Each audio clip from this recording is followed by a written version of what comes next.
আসসালামু আলাইকুম। সবাইকে শুভেচ্ছা জানাচ্ছি। মাসুম মাহবুব। শুনতে এবং দেখতে পেলে একটু কমেন্ট করবেন। পৃথিবীর যেই প্রান্ত থেকে যারা দেখছেন সবার জন্য আমার শুভ কামনা। মাসুদ খান বর্ধমান থেকে দেখছেন। আপনার নামটা বললাম ভাই, খুশি হলেন। রাজশাহী থেকে শাহাব উদ্দিন, ইতালি থেকে জসিমউদ্দিন ভাই। দর্শক, আমার কাছে বেশ কিছু ব্রেকিং খবর আছে, আশা করি আপনারা সংযুক্ত হয়েছেন। প্রথম গুরুত্বপূর্ণ খবরটি হলো ইরাকে সিরেম সিস্টেমকে ধ্বংস করে দিয়েছে ইরান। অর্থাৎ মার্কিন যুক্তরাষ্ট্রের অন্যতম একটি রকেট সিস্টেমকে অকেজো করে দূতাবাস অ্যাটাক করেছিল ইরান।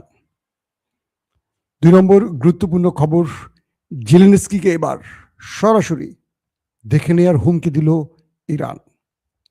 ৩ নম্বর, নেতানিয়াহুর মৃত্যু নিয়ে আরও গুঞ্জন বাড়ছে। পাশাপাশি ইরানের খার্ক দ্বীপে ৯০টি বোমা মারা হয়েছে এমন তথ্য পাওয়া গেছে। এবং ইরানের পর এবার নতুন করে মাঠে নামছে হাউসি বিদ্রোহীরা। বলছে বাবুল মান্দাব যে কোনো সময় বন্ধ, এটা হলে ট্রাম্পের খেলা শেষ।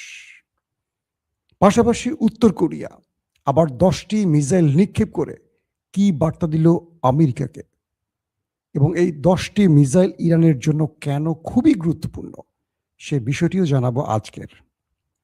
পাশাপাশি যুক্তরাষ্ট্রের প্রতিরক্ষা মন্ত্রী পিট হেগসেট এবং যিনি চিফ অফ স্টাফ জেনারেল, তার বক্তব্যে নতুন করে জানা গেল মার্কিন সেনাদের মৃত্যু রহস্য বা মার্কিন সেনাদের মৃত্যুর প্রকৃত সংখ্যা।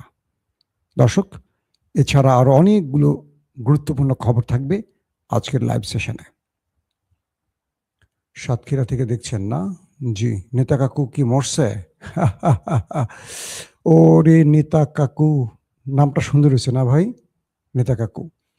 দর্শক, চলেন আমি একটা একটা করে ধারাবাহিক খবর দেই। আমি সবসময় নাম বলতে পারবো না, আপনারা একটু মেনে নেবেন। আপনারা চান আপনাদের নাম বলি। রোমানিয়া থেকে যিনি দেখছেন, সৌদি আরব দাম্মাম, ইতালি থেকে, মালয়েশিয়া থেকে, গ্রিস থেকে, চট্টগ্রামের বন্ধুরা কোথায়, কক্সবাজার থেকে নুরুল আব্বাস, জি, হাতিয়া থেকে দেখছেন। হাতিয়া তো আমাদের মাসুদের বাড়ি, তাই না? ওখানকার এমপি হয়েছে মাসুদ, আমাদের ছোট ভাই। প্রথম যে খবরটি দিয়ে শুরু করতে চাই, ইরাক, সেখানে বাগদাদে মার্কিন পাশাপাশি পশ্চিমা বা ইউরোপীয় অনেক মিত্ররা অবস্থান করছে। সেখানে আমেরিকা, ইসরায়েল, ফ্রান্স, অনেক ঘাঁটি আছে। তো ইরাক থেকে ইরানে আক্রমণ হয়েছে কয়েক দফা। এবার খামেনি বাহিনী তারা ইরাকের ভেতরে যে দূতাবাসটি আছে বাগদাদে, আমেরিকান দূতাবাস, সেখানে সিরেম সিস্টেম ধ্বংস করে দিয়েছে। সিরেম সিস্টেমটা কি আসলে? এটা হলো কাউন্টার রকেট আর্টিলারি রকেট সিস্টেমটিকে আর কি বলা হয়। তো এই সিস্টেমটিকে অকেজো করে দিয়েছে ইরান একটি ড্রোন হিট করে। এটার কার্যকারিতাটা কি আসলে? অর্থাৎ সিরেম সিস্টেমটি হলো মার্কিন দূতাবাসের এই সিস্টেমটি এখান থেকে শত্রুর প্রত্যেকটি পদক্ষেপ নজরদারি করে। সেটা রকেট বলেন, মিসাইল বলেন, ড্রোন বলেন, প্রত্যেকটির অতিরিক্ত সিগন্যাল মূল কন্ট্রোল টাওয়ারকে এটা প্রেজেন্ট করে। বলা হচ্ছে যে এই সিস্টেমের মাধ্যমে আমেরিকা শত্রুর যে কোনো আক্রমণ আগে টের পেয়ে যায়। তো ইরান এবার যে খেলাটা খেলছে, ইসরায়েল এবং আমেরিকার প্রত্যেকটি সিস্টেম তারা আগে ধ্বংস করছে, পরবর্তী অ্যাটাক করছে। কারণ এই সিস্টেম থাকলে ইরানের প্রচুর মিসাইল খরচ হবে। এখন ইরান কাঙ্ক্ষিত লক্ষ্যে অনায়াসে মিসাইল ঢোকাতে পারে, রকেট ঢোকাতে পারে। তো কি করলো, ইরাকের বাগদাদে সে মার্কিন যেই সিস্টেমটি, সিরেম সিস্টেমটি ছিল, ইরান সেখানে আগে আক্রমণ করে সেটাকে ধ্বংস করে দেয়। এরপর আমেরিকার চোখ অন্ধ হয়ে যায়, মানে আর দেখতে পাচ্ছে না তাদের কন্ট্রোল টাওয়ার, তাদের প্রতিরক্ষা ব্যবস্থা অকেজো হয়ে পড়ে।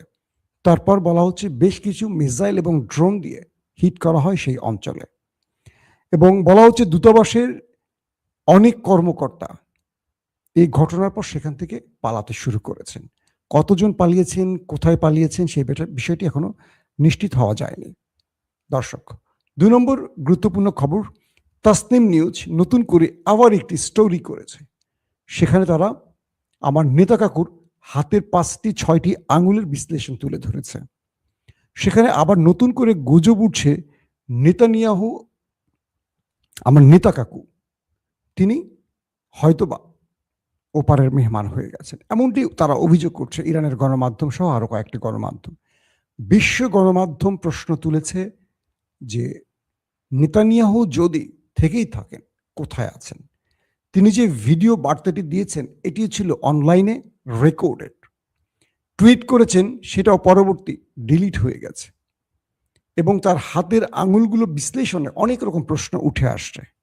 তার মানে তার চলে যাওয়ার সম্ভাবনা এখন আরো প্রকট হচ্ছে। কোথায় আছেন জানা যাচ্ছে না আর কি। 3 নম্বর গুরুত্বপূর্ণ খবর, ইরানের যে গুরুত্বপূর্ণ তেল রপ্তানিকারক অঞ্চল খার্ক আইল্যান্ড, সেখানে আমেরিকা প্রায় 90টি বোমা হামলা চালিয়েছে। বলা হচ্ছে এখানে ইরানের সেনা ঘাঁটিগুলোকে লক্ষ্য করে হামলা করা হয়েছে।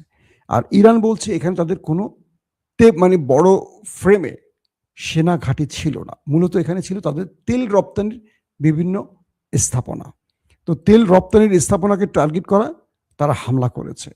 তো এই বোমাগুলো ইরানের রপ্তানি তেলের উপর হামলায় বেশ ক্ষতি হয়েছে, এটিও দাবি করা হয়েছে আমেরিকার পক্ষ থেকে। যদিও আমেরিকা একটু পেঁচিয়ে বলেছে যে তারা হামলাটি মূলত করেছে সেনাঘাঁটি লক্ষ্য করে, এবং আমেরিকা হুমকি দিয়েছে ইরানকে যে এরপর তোমার তেলের উপর আমরা হামলা করব। আর ইরান বলছে যদি আমার তেলের উপর হামলা করো তাহলে তোমার মিত্রদের তেলের কোনো ট্যাঙ্কার থাকবে না, সব আমি জ্বালিয়ে দেব। দর্শক, ইতিমধ্যে আরব আমিরাতের সকল নাগরিককে বলা হয়েছে মার্কিন ঘাঁটি, মার্কিন স্থাপনা, মার্কিন স্বার্থ সংশ্লিষ্ট সকল জায়গা থেকে দূরবর্তী অঞ্চলে চলে যেতে, কারণ খার্কিভে হামলার পর ইরান আরব আমিরাতকে টার্গেট করছে, কারণ আরব আমিরাত থেকে নাকি আক্রমণগুলো করেছিল ইরান, আমেরিকা, এই অভিযোগটি ইরানের উঠছে এবং সেই হিসাবে আরব আমিরাতে আজকে আক্রমণ হয়েছে কয়েক দফা। আজকে আরো বড় ফ্রেমে আক্রমণ হতে পারে, এই রেড নোটিশটি পাঠানো হয়েছে আরব আমিরাতের জনগণের উদ্দেশ্যে। আসেন তারপরের গুরুত্বপূর্ণ খবর, ওয়াল স্ট্রিট জার্নাল একটি প্রতিবেদন প্রকাশ করেছে। তারা বলছে ইরান এই মুহূর্তে পুরো হরমুজ প্রণালী ক্লোজ করে দিয়েছে। আমেরিকা যত চ্যালেঞ্জ করেছিল ডোনাল্ড ট্রাম্প, এখন পর্যন্ত সেখানে হরমুজ খুলতে পারেনি।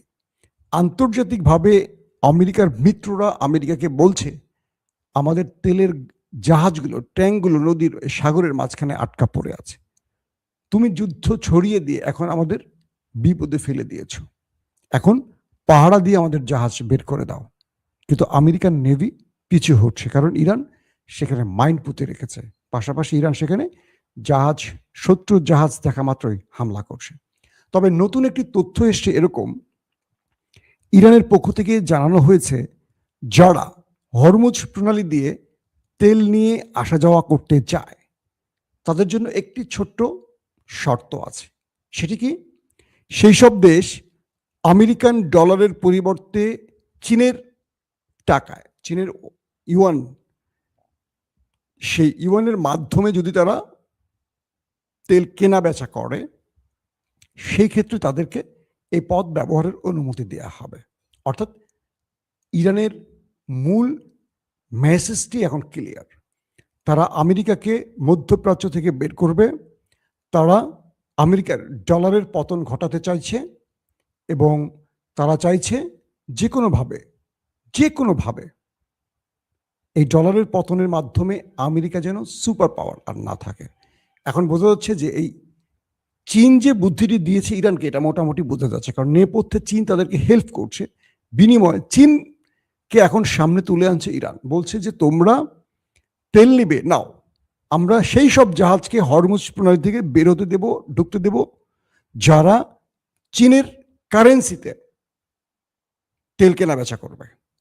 তার মানে পেট্রো ডলারের যে খেলাটি এবার সেটি ভেঙে দিতে চাইছে ইরান। অর্থাৎ ইরান এবার বাণিজ্যিকভাবে আমেরিকাকে বিশ্বমোড়ল থেকে ছিটকে ফেলে দিতে চাইছে। আসেন তারপরের যে বিষয়টি আরব আমিরাতে কয়েকটি তেল ক্ষেত্রে হামলার ঘটনা ঘটেছে।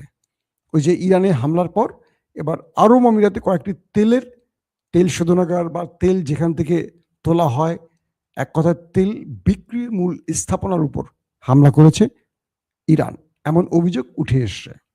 পাশাপাশি ইরান যখন ওয়াল স্ট্রিট জার্নালের রিপোর্টের আরেকটি অংশ হলো, ইরান যদি হরমুজ প্রণালী আর খুলতে না দেয় তাহলে আমেরিকা অর্থনৈতিকভাবে বিশাল ধাক্কা খাবে, ইতিমধ্যে খাওয়া শুরু করেছে। 2 নম্বর বিষয়, মধ্যপ্রাচ্য আমেরিকার গ্রিফ থেকে বেরিয়ে যাবে। ইতিমধ্যে একটি পথ খোলা, সেটি হলো বাবুল মান্দাব, রেড সি বাবুল মান্দাব।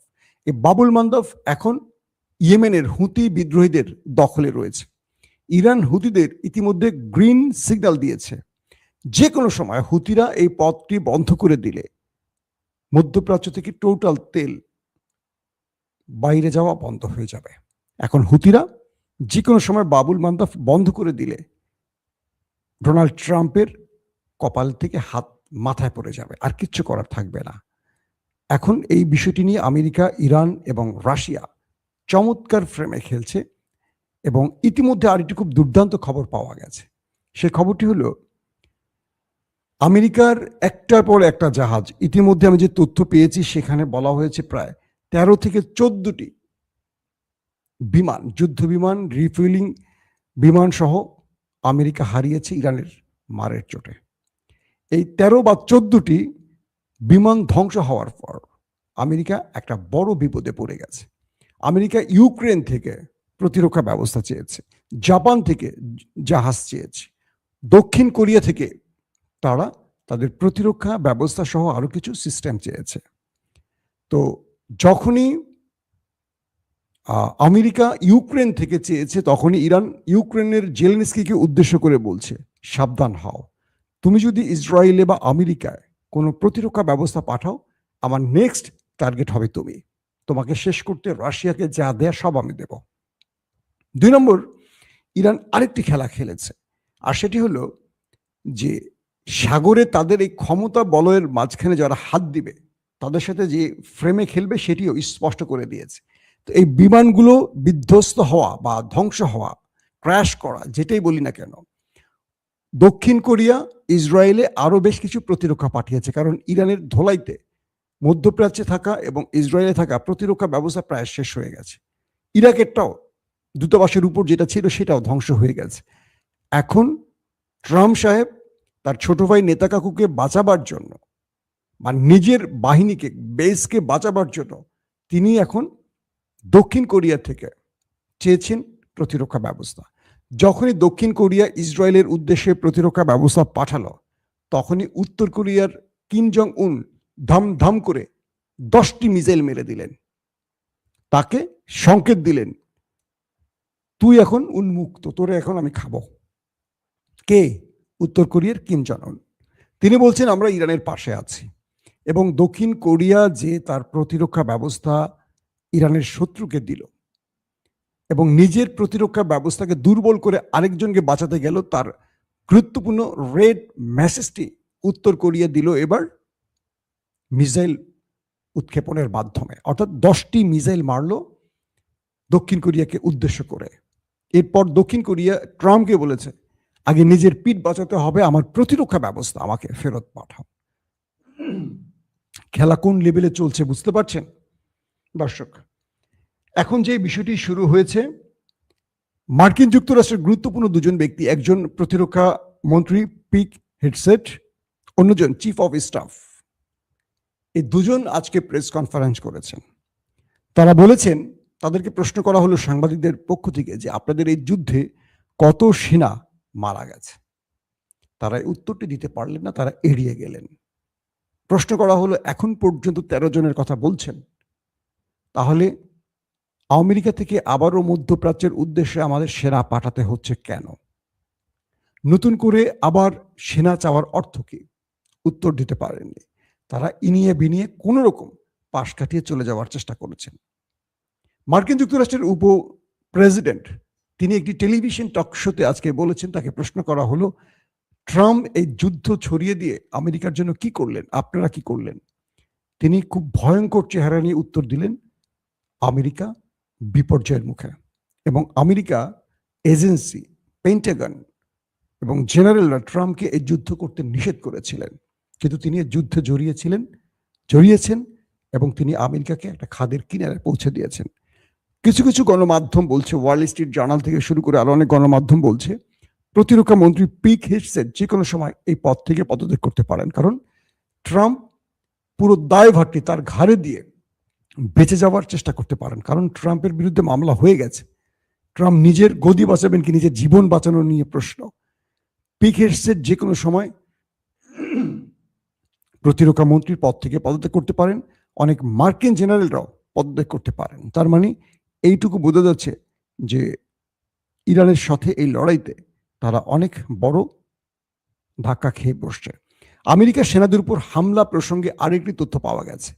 আজকে ইরানের হামলায় 30 জন আমেরিকার সেনা আহত হয়েছেন, এর মধ্যে 20 জনের অবস্থা খুবই খারাপ, এবং যে রিফুয়েলিং বিমানটি ধ্বংস করা হয়েছে তার মধ্যে 4 জন, প্রথম দিনই 4 জন ওপারে চলে গেছে। এই বিষয়গুলো এখন পর্যন্ত গোপন করা হচ্ছে, যে বিষয়গুলো নিয়ে আমেরিকার জনগণ প্রশ্ন তুলতে শুরু করেছে। এবং আরো তথ্য এসছে আমেরিকার গণমাধ্যমে যে এই যুদ্ধে আমেরিকার সমরাস্ত্র ফুরিয়ে এসছে। মধ্যপ্রাচ্যে থাকা অনেক সমরাস্ত্র, যুদ্ধ বিমান, ড্রোন, মিসাইল, ইন্টারসেপ্টর মিসাইল ফুরিয়ে আসছে। নতুন করে পেন্টাগনের কাছ থেকে আবারও চাওয়া হয়েছে। তার মানে এই লড়াইতে আমেরিকা ইরান তার শত্রুকে যে কাউন্টার দিচ্ছে, সেই কাউন্টারে শত্রুকে মোটামুটি পরাস্ত করে ফেলেছে। আর সর্বশেষ যে খবরটি দিব সেটি হলো, নেতা কাকুর বাড়িতে এখনো অব্যাহত হামলা চলছে। একদিকে তেল আবিব, অন্যদিকে হাইফা, উত্তরের যে শহর হাইফা বাণিজ্যিক নগরী, লন্ডভন্ড করে ফেলেছে। ব্যাপক আক্রমণ চলছে মিসাইল এবং ড্রোনের, কারণ তাদের প্রতিরক্ষা ব্যবস্থা ইরান ধ্বংস করে ফেলায় এখন ইরান অনায়াসে ঢুকে পড়ছে তাদের শাহেদ, তাদের মিসাইল ইমাদ, গাদর, তারপর কি বলে আরো যে মিসাইলগুলো আছে, সেই মিসাইলগুলো অনায়াসে এখন ঢুকছে দেশের শত্রু দেশটির ভেতরে। এবং আজকে কিছু গণমাধ্যমের তথ্য এসছে, এই আক্রমণের ফলে প্রচুর হতাহতের খবর পাওয়া গেছে, যদিও সেই দেশটি এই সংখ্যাটি প্রকাশ্যে আনছে না। বলা হচ্ছে ইরানের মিসাইল এখন, ড্রোন এখন বাংকারে ঢুকে পড়ছে, যেখান থেকে কোনো মানুষ নির্বিঘ্নে নিরাপদে পালিয়ে যেতে পারছে না, কারণ একটা রুদ্ধ পজিশনে, রুদ্ধ ঘরের মধ্যে বাংকার তৈরি করা হয় মাটির নিচে, সেখানে জিপিএস সিস্টেমে প্রবেশ করছে মিসাইলগুলো। এবং সেখানে ইরান কেন কাজটি করছে, কারণ তার দেশের সাধারণ মানুষের উপর হামলার প্রতিশোধ এভাবে ইরান নিচে, ঠিক বিষয়টা এরকমও নয়। ইরান যেটি করছে, সেখানে অনেক সামরিক ব্যক্তিরা, মোসাদ বা সিনবাতের গুরুত্বপূর্ণ এজেন্টরা এবং দেশটির গুরুত্বপূর্ণ লিডাররা যারা যুদ্ধে এই দেশটির বিরুদ্ধে বা ইরানের বিরুদ্ধে কাজ করছেন, তাদের আশ্রয়স্থল বলে সেই জায়গাগুলো টার্গেট করা হয়েছে। এক কথায় সংক্ষেপে যদি আমরা বলি, এই মুহূর্তে ইরান পজিশনে তারা 100% রাইট ট্র্যাকে আছে বলে মনে করা ইরানের জনগণ। এবং কালকে কুদস দিবসের পর থেকে যে ম্যাসিভ আকারে আক্রমণ হয়েছে দেশটির ভেতরে, এটা কল্পনাতীত। দেশটির জনগণ বলছে তারা এখন ট্রমাটাইজ হয়ে গেছে, তারা ঘুমোতে পারছে না, খেতে পারছে না, তাদের সাধারণ জীবন ব্যাহত হয়ে গেছে। কখনো কখনো আক্রমণ হচ্ছে, সাইরেন বাজছে না, কখনো কখনো আক্রমণ হচ্ছে না কিন্তু সাইরেন বাজছে। এভাবে তাদের দেশের জনগণ একটা ভুতুরে পরিবেশের মধ্যে পড়ে গেছে। অন্যদিকে নেতানিয়াহুর হদিস মিলছে না। সবকিছু মিলে ডোনাল্ড ট্রাম্প আবারও নতুন করে যুদ্ধবিরতি বা সিজ ফায়ারের চেষ্টায় তার মিত্রদের সাথে যোগাযোগ শুরু করছেন, কিন্তু ইরান সেদিকে হাঁটছে না, কারণ তার শত্রুদেরকে পরাস্ত করে ইরান এবার কাঙ্ক্ষিত টার্গেটে হাত দিচ্ছে এবং বলছে মধ্যপ্রাচ্য থেকে তুমি চলে যাও। আর ওই দেশটিকে তার ক্ষেত্রে তার অনুতপ্ত হওয়ার জন্য যা করণীয় তা করে ছাড়বে, এটি ইরানের পক্ষ থেকে ঘোষণা এসছে।